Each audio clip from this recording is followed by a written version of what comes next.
जय हिंद। कैसे हैं आप सब? आप सभी का हमारे YouTube चैनल पर एक बार फिर से स्वागत है। इसके पहले वाली क्लास में हम लोग चर्चा कर रहे थे वर्णमाला की कुछ प्रमुख शब्दावलियों पर।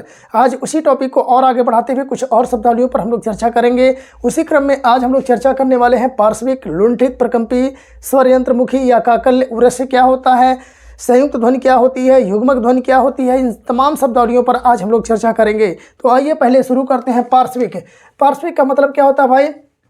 पार्श्व का मतलब होता है साइड यानी किनारा या बगल से, यानी जब आप वर्ण का उच्चारण करते हैं तो हवा आपके बगल से, साइड से निकल जाती है, उसी को ही हम लोग पार्श्विक कहते हैं। इसके अंतर्गत केवल एक वर्ण आता है, कौन सा? लय। कौन सा वर्ण आता है भाई? तो आप बताएंगे इसके अंतर्गत केवल एक वर्ण, एक अक्षर आता है, वह कौन सा है? तो लय वर्ण आता है।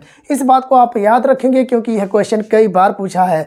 पार्श्व का मतलब साइड यानी किनारा या बगल से। जब आप वर्ण का उच्चारण करते हैं तो हवा क्या होता है, बगल से, दोनों साइड से, किनारे से निकल जाता है, उसी को आप क्या कहेंगे? पार्श्विक कहेंगे। और पार्श्विक के अंतर्गत केवल एक वर्ण आता है, एक अक्षर आता है, वह कौन सा है? लय है। यह क्वेश्चन कई बार पूछा हुआ है कि पार्श्विक के अंतर्गत कौन सा वर्ण आता है, तो आप बताएंगे लय आता है। जैसे आप बोल कर देखिए ल बोलेंगे तो जैसे लगता है दोनों साइड से हवा हल्का सा निकल रहा है, यानी आपके जीभ के दोनों किनारे से हवा बगल से निकल जाता है, उसी को ही आप क्या बोलते हैं? पार्श्विक। और पार्श्विक के अंतर्गत केवल एक वर्ण आएगा, लय। अगली शब्दावली पर चर्चा कर लेते हैं। लुंठित या प्रकंपी क्या होता है? लुंठित का मतलब होता है लुढ़क जाना। लुंठित का मतलब होता है लुढ़क जाना। प्रकंपी का मतलब होता है कंपन करना।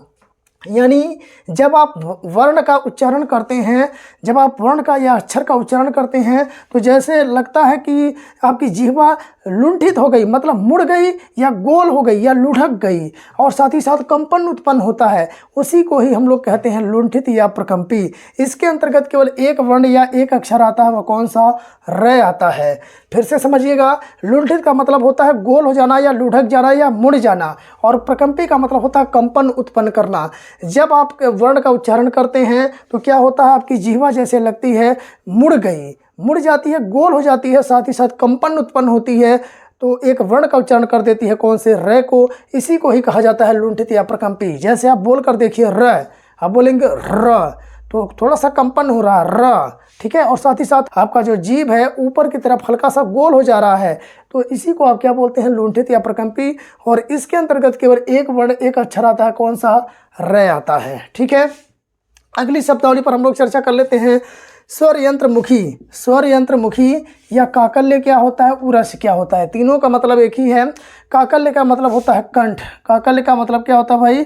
कंठ। उरस्य का मतलब होता है, उर माने होता है हृदय, उर माने क्या होता है? हृदय। तो हृदय और कंठ के बीच, ध्यान से सुनिएगा, स्वर यंत्रमुखी किसे कहते हैं?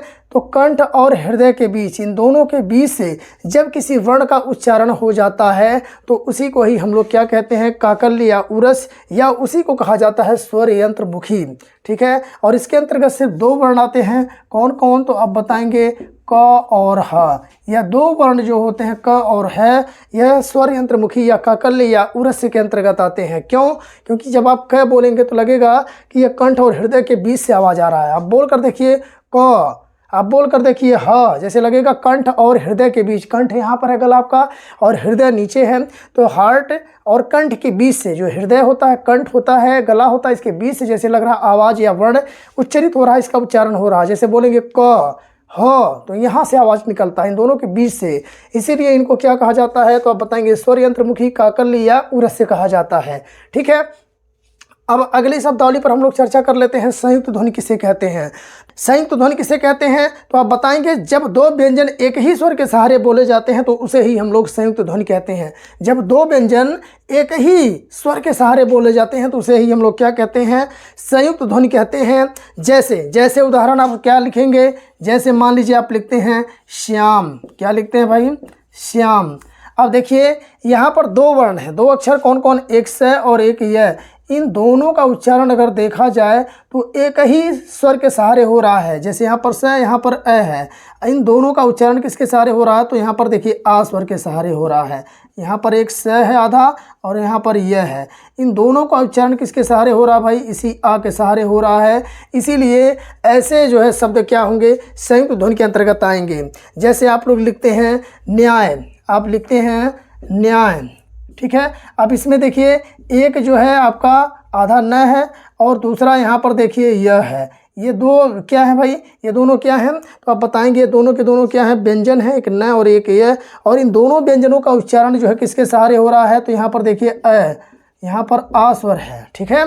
जब दो व्यंजनों का उच्चारण एक ही स्वर के सहारे से होता है तो उसे ही हम लोग क्या कहते हैं, संयुक्त ध्वनि कहते हैं। जैसे श्याम, न्याय, आप लिखते हैं क्या, आप लोग लिखते हैं क्या।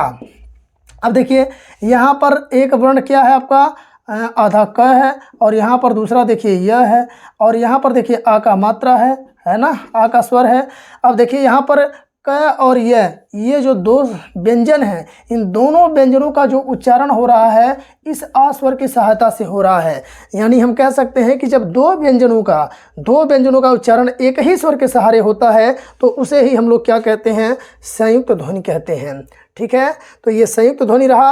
अब हम लोग अगली शब्दावली पर चर्चा कर लेते हैं, युग्मक ध्वनि या युग्मक वर्ण, या इसी को द्वित वर्ण कहते हैं, ठीक है। इसी को हम लोग द्वित वर्ण कहते हैं। युग्मक ध्वनि या युग्मक वर्ण या द्वित वर्ण क्या होता है, तो आइए इसको समझ लेते हैं। जब एक ही व्यंजन दो बार आए, युग्मक माने होता है युग्म माने जोड़ा, जब एक ही व्यंजन दो बार आ जाए तो उसे ही हम लोग युग्मक ध्वनि या युग्मक वर्ण या द्वित वर्ण कहते हैं। जब एक ही व्यंजन दो बार आ जाए तो उसे क्या कहेंगे भाई, उसे आप क्या कहेंगे, युग्मक ध्वनि या युग्मक वर्ण या द्वित वर्ण कहते हैं। जैसे आप लोग लिखते हैं अन्न, क्या लिखते हैं, अन्न, ठीक है। हमने क्या कहा कि जब एक ही व्यंजन दो बार आ जाए, अब देखिए एक ही व्यंजन है यहाँ पर, यहाँ भी न है, यहाँ भी न है। अब एक ही व्यंजन दो बार आ गया तो यह क्या कहलाएगा भाई, यह द्वित वर्ण कहलाएगा, या यह युग्मक वर्ण कहलाएगा, या फिर यह युग्मक वर्ण या फिर यह युग्मक ध्वनि कहलाएगा। जैसे आप लोग लिखते हैं मल्ल। अब देखिए मल्ल में क्या है, यहाँ भी लय, यहाँ भी लय, तो दो जो व्यंजन हैं यहाँ पर आप देख सकते हैं, दो व्यंजन हैं, ठीक है। एक ही व्यंजन दो बार आया है, यहाँ भी लय, यहाँ भी लय। जब एक ही व्यंजन दो बार आ जाते हैं तो उसे ही हम लोग क्या कहते हैं, युग्मक ध्वनि कहते हैं, युग्मक वर्ण कहते हैं या द्वित वर्ण कहते हैं। जैसे आप लिखते हैं दिल्ली, आप क्या लिखते हैं, आप लिखते हैं दिल्ली।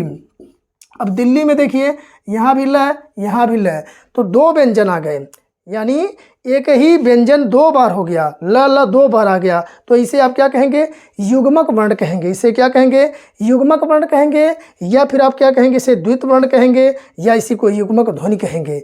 आप लिखते हैं कुत्ता, क्या लिखते हैं, जैसे आप लिखते हैं कुत्ता। अब देखिए यहाँ भी त, यहाँ भी तय, यानी क्या हो गया, इसमें एक ही व्यंजन दो बार आया है, दो बार तय आया है, इसलिए इसे आप क्या कहेंगे, युग्मक वर्ण कहेंगे, या युग्मक ध्वनि कहेंगे, या द्वित वर्ण कहेंगे, या युग्मक वर्ण कहेंगे। तो ये तमाम शब्दावलियाँ यहाँ से लिए गए हैं। कुछ और उदाहरण देखते हैं। जैसे आप लिखते हैं रस्सी, क्या लिखते हैं भाई, आप लिखते हैं रस्सी। अब रस्सी में भी देखिए यहाँ भी से, यहाँ भी से, तो दो जो है कहीं ना कहीं व्यंजन रिपीट हो रहे हैं, है ना। एक ही व्यंजन दो बार आ रहा है, यानी एक ही वर्ण, एक ही व्यंजन दो बार जब आ जाता है तो उसी को क्या कहते हैं, युग्मक वर्ण कहते हैं। जैसे आप लिखते हैं 80, क्या लिखते हैं भाई, 80। अब यहाँ भी देखिए, यहाँ भी से, यहाँ भी से, तो एक ही व्यंजन दो बार आ गया, इसलिए क्या होगा, युग्मक वर्ण या द्वित वर्ण कहलाएगा, ठीक। अब कुछ और शब्दावलियों पर हम लोग चर्चा कर लेते हैं। युग्मक ध्वनि हो गया 1 2 3 4 5 चर्चा कर लिए, एक दो और बचे हैं, उनको भी हम लोग देख लेते हैं। कुछ अगली शब्दावली पर भी चर्चा कर लेते हैं। अब हम लोग अगली शब्दावली पढ़ लेते हैं, संपृक्त ध्वनि। क्या है, तो आप बताएंगे संपृक्त ध्वनि। संपृक्त ध्वनि किसे कहते हैं भाई, अगली शब्दावली पर चर्चा कर लेते हैं, संपृक्त ध्वनि। अब संपृक्त ध्वनि किसे कहेंगे, जब दो व्यंजनों या दो अक्षरों के बीच में आधा अक्षर आ जाता है, आधा वर्ण आ जाता है, तो उसे ही हम लोग क्या कहते हैं, संपृक्त ध्वनि कहते हैं। अब देखिए यहाँ भी व्यंजन क है, यहाँ पर ब है। अब दो व्यंजन हो गए, पहला और ये दूसरा, इन दो व्यंजनों के बीच में आधा वर्ण आ गया, आधा अक्षर आ गया, कौन सा, म। तो यह उदाहरण किसका होगा भाई, तो आप बताएंगे यह संपृक्त का उदाहरण होगा। जब दो व्यंजनों या दो अक्षरों के बीच में आधा अक्षर आ जाता है, आधा वर्ण आ जाता है, तो उसे ही हम लोग क्या कहते हैं, आधा संपृक्त ध्वनि कहते हैं। जैसे आप लिखते हैं कंबल। आप लोग कुछ और उदाहरण भी लिख सकते हैं। जैसे और क्या लिख सकते हैं भाई, जैसे मान लीजिए इसका उदाहरण लिखा जाए कंबल के अलावा, जैसे संबल, आप लिखते हैं संबल। अब देखिए यहाँ पर, यहाँ भी ब, यहाँ पर ब, यहाँ पर स। अब दो वर्ण है, इन दो वर्ण के बीच में क्या आ गया, म आ गया, तो यह किसका उदाहरण होगा, संपृक्त ध्वनि का होगा। इसके अलावा कुछ और उदाहरण हम लोग लिख सकते हैं। जैसे आप लोग लिखते हैं चंदा, चंदा। अब देखिए च और द के बीच में क्या आ गया, न आ गया। जब दो अक्षरों के बीच में आधा अक्षर आ जाता है तो वो क्या कहलाता है, संपृक्त ध्वनि कहलाता है। जैसे आप लोग लिखते हैं दंड, क्या लिखते हैं, दंड। अब ड और द के बीच में क्या आ गया, आधा ड आ गया, तो ये किसका उदाहरण होगा, संपृक्त ध्वनि का होगा। तो ऐसे तमाम उदाहरण आप अपने से बना सकते हैं। ठीक है, कुछ और शब्दावली पर हम लोग चर्चा कर लेते हैं। जैसे एक और पूछा जाता है आपसे मात्रिक, मात्रिक स्वर या मात्रिक ध्वनि। क्या है, मात्रिक ध्वनि या जो है लिखा रहता है इसी को मात्रिक स्वर। मात्रिक ध्वनि या मात्रिक स्वर क्या होता है भाई, आपसे पूछा जाए मात्रिक ध्वनि या मात्रिक स्वर क्या होता है तो आप क्या बताएंगे, आप बताएंगे ऐसे स्वर या ऐसे ध्वनि जिसमें मात्रा हो उसे ही हम लोग क्या कहते हैं, मात्रिक स्वर कहते हैं।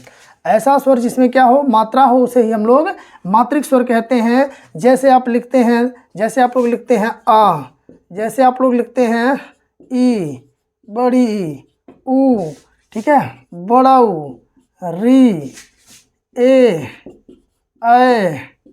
ओ, औ, आप लिखते हैं।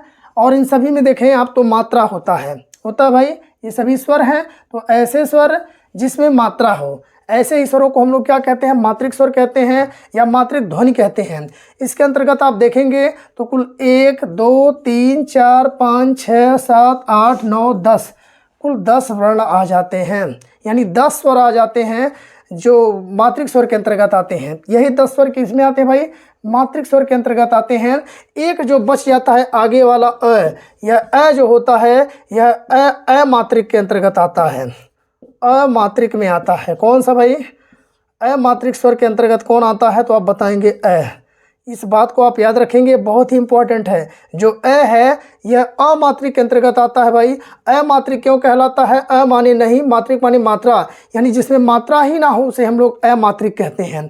ऐसा स्वर जिसमें मात्रा ही ना हो उसे हम लोग अमात्रिक स्वर कहते हैं। इसके अंतर्गत केवल एक वर्ण एक अक्षर आता है, वह कौन सा है, तो अ है। इसमें कोई भी जो है मात्रा नहीं होता, इसका कोई भी चिन्ह नहीं होता है। आप किताबों में देखिएगा, छोटे लेवल की जो किताबें होती हैं उसमें आप देखिएगा तो अ का जहाँ पर स्वर लिखा होता है उसके नीचे कोई चिन्ह नहीं बनाया होता है। जहाँ आ होता है इसका चिन्ह कुछ ऐसे बनाया होता है। ई का आप देखेंगे, छोटी ई का तो कुछ ऐसे होता है, बड़ी ई का इधर से घुमाया होता है, ऊ का, छोटा ऊ का मात्रा ऐसे होता है, बड़ा ऊ का मात्रा ऐसे होता है, री का मात्रा आप देखेंगे तो ऐसे होता है, ए का मात्रा आप देखेंगे तो ऐसे होगा, ए का मात्रा देखेंगे तो कुछ जो है ऐसे होता है। ठीक है, ओ का मात्रा देखेंगे तो ऐसे होता है, औ का मात्रा आप देखेंगे, औ का मात्रा देखेंगे तो कुछ ऐसे होता है। ठीक है, तो कहने का मतलब क्या है भाई, कहने का मतलब ये है कि ये आप देख सकते हैं यहाँ से यहाँ तक जो मैंने लिखा इस सबका मात्रा होता है, कोई न कोई चिन्ह होता है, लेकिन अ वर्ण का कोई भी चिन्ह नहीं होता है, यहाँ पर खाली दिया रहता है। इसीलिए अ को हम लोग अमात्रिक स्वर कहते हैं। इसके अलावा जितने स्वर होते हैं सभी के सभी मात्रिक स्वर होते हैं। ठीक, तो आशा करते हैं ये पूरा का पूरा चीज़ आपके समझ में आ गया होगा। तो आज का क्लास यहीं पर ख़त्म करते हैं, बाकी मिलते हैं कल की क्लास में। तब तक के लिए आप सभी को शुभ रात्रि, जय हिंद, वंदे मातरम।